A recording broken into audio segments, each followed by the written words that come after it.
Assalamu alaikum wa rahmatullahi wa barakatuhu. ‘Yan uwa, ina muna barka da tashi lafiya kuma ina muna fatan alkhairi. A yau na zo mana ne da ɗan shawarwari na akan yanayi na zamantakewa. Idan muka fahimci wani abu, duk wanda aka haifa a arewacin Najeriya a yanzu halin da muke ciki, ya san halin da muke ciki ba hali ne wanda ya dace ce muke ciki ba yanzu. Shin idan zan tambayi kaina, kai ma ka tambayi kanka, shin menene ya kawo mu cikin wannan halin da muke ciki yanzu? Tabbas akwai dalili.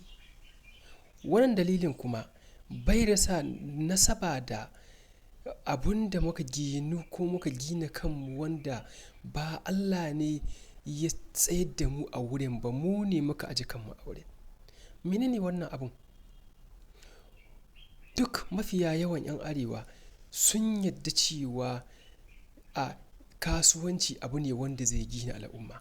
Amma za ka haifi yaro ɗaya, biyu, uku, huɗu, biyar, shida, bakwai, goma, 20 amma ko ɗaya ba za ka iya kai wurin mai wanda zai koya mishi kasuwanci ba.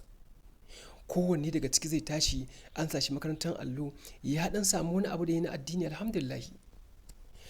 To shin ai a rayuwar duniya idan ka samu wani abu za ka yi tafiya da rayuwanka na addini, ka samu abin da za ka tafiyar da rayuwanka na abin da za ka sa a bakinka. Domin ya ɗauke maka hankali zuwa wasu abubuwan da za su faru da kai zuwa gaba. Yanzu ku diba abin da ke faruwa da mu. Mafiya yawan matasanmu 'yan arewa su ne suka koma harkar a cikin daji suna sace-sace. Wasu kuma suka dawo a cikin gari suna bangar siyasa. Wasu kuma suka koma cikin tasha suna yawace-yawacen iskanci, babu abin da suke samu a cikin tasha. Amma mun kasa tunanin cewa shin menene za mu yi domin mu inganta rayuwarmu? Jama'a, kasuwanci bai da kaɗan. Kowannenmu yana da baiwan da Allah ya yi mashi. Mafiya yawanmu suna da 'yan kuɗin da za su iya sayen 'yan wayansu na Android. Mu dawo mu shiga harkar intanet. Harkar intanet ɗin nan babu wani shubha ciki, babu mafiya yawan abun da ake ce ma haramun. Idan muka lura da abu, malamanmu na addini idan kuka lura suna bibiyan YouTube, suna kallace-kallace kuma suna tura abubuwan su ma suna samun kuɗi. Shin mu me yasa ba za mu dawo mu kwaikwayi wasu abubuwa da za mu yi waɗanda za su faɗakar da mutane ba domin mu yi amfani da ƙwaƙwalwarmu mu samu wani abu da za mu inganta rayuwarmu, mu samu wani abu za mu sa a cikin cikinmu cikin natsuwa sannan mu samu sana'a ba? Wallahi ina gaya muku 'yan uwana 'yan arewa, dukkan wanda ya zauna zaman banza ya kaɗai ya ɗauka to ɗayan biyu ne.